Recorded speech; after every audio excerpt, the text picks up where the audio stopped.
is we're not going door to door and asking people not to vote for Reid. Because in these times, in all reality, you know, we have to look at the options. We have Sandoval and we have Reid.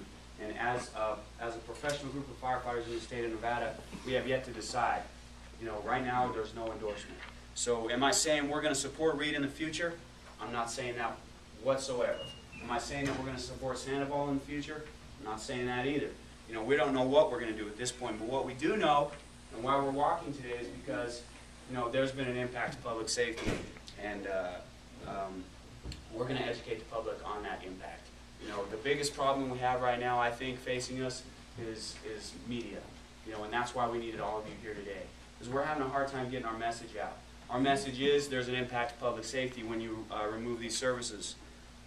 And Commissioner Reid continues to say there's no impact to public safety. So that's what our talking points are going to be about today. We have flyers, t-shirts, maps, sheets with talking points. Do you have to talk to anybody? No, you do not. Not unless you feel comfortable. You can just hang the door hangers. I assure you, you will be encountered by some citizen that's going to say, what are you guys doing today? So we've supplied these talking points. I kind of got to say, everybody makes bad decisions, but there comes a point in time when you make a bad decision that you realize it's a bad decision. And you have to stand up and say, you know, this has been a bad decision, we got to change this. The events just in the last week have shown this is a bad decision. We had an incident on Saturday night where the heavy rescue had to respond.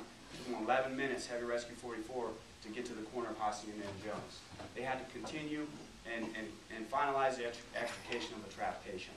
You know, it's not rocket science to figure out that if you have to wait 11 minutes for professionals with professional tools and equipment, knowledge and training to arrive on scene, when it was, the Heavy Rescue 21 was in quarters a mile away from that incident.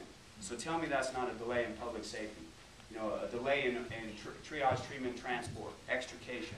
Absolutely there was a delay. That was Saturday night. 2 weeks ago there was an incident at a major hotel and casino, and we're not going to drop names because we don't want to draw, you know, we don't want them people to hate us too. There was a major hazardous materials incident that the media tried to downplay and say it was no big deal. It was a very big deal. I can't talk about that stuff because, you know, I'm not a hazmat tech. I'm sure if you guys have any questions, you can ask the professionals that are in this room. But that was a huge, huge incident that lasted 9 hours. The City of Las Vegas hazardous materials team was on scene for 9+ hours. So who was covering the rest of the valley? Nobody. On April 27th, Rory Reid announced by press release that he is going to implement a plan in conjunction with Oscar Goodman to consolidate fire department services. That's why we're blaming Rory Reid, because he announced it. He took the bull by the horns, and he came out for the first time and said, this is our plan. A couple weeks later, they eliminated water tender and mobile air. A couple weeks after that, Virginia Valentine released a manager's information report stating they're going to move forward with that plan. A couple weeks after that, they shut down the services. At no time did they ever talk to the union or those employees before that decision was made. What did happen was the day before she released that MIR report, she asked, or the fire chief asked everybody from those two services to meet with them. The day before, we had no idea that MIR was going to come out the next day. So we met with him and we told him all the reasons why it's a bad idea. The very next day they released a report to the media saying what they're going to do, what their plan is, which was the same exact plan Reid had already announced. And the report was dated the day before the meeting with the fire chief. What does that tell you? The decision was already made. In addition to that, earlier this week, that city's heavy rescue was responding to a fire in a building in county's area. A fire in a building pops up in the city's area. Dispatch says, Heavy Rescue 44, you have to divert to a fire in your area. So that left the county without service. You guys would all agree with that, right? We had a fire in our area with no heavy rescue responding. That typically does not happen. Were they needed? I don't know if they were needed. Last night, you heard Eric Popper probably say, well, the city's, when heavy rescue responds, of the 100 times they responded in the last month, of the 100 times, we don't use them very often, but they did have 100 calls. Of those 100 calls, they were probably turned back 80 to 90% of the time. And they used the words probably. Well, in my response to that, I said, well, Those aren't my numbers, and I haven't ran those numbers, but let's look at the 80 to 90% of the time, if they're turned back. The heavy rescue responds on the worst incidents, critical incidents. So if they responded to 100 critical incidents and received an assignment 10 to 20% of the time, then they were probably saving lives. And if you save a life 20 times in 100 calls, that's pretty good. Those are pretty good numbers. They didn't air that last night, but they did air the statistic probably 80 to 90% of the time. They get canceled. Well, how about the other 10 to 20% of the time? They're doing good work, and that's why they're in service, or should be in service. So those are some of the things we're going to talk about today, if you have an opportunity. In the intersection where we're going to be delivering these pamphlets, it's Jones and Tropicana. The Las Vegas Heavy Rescue will drive 8.4 miles to get to that intersection. The county's Heavy Rescue is located 1.26 miles away. Tell me that's not a delay in service if we have to have the city's heavy respond. Keeping in mind, they are professionals.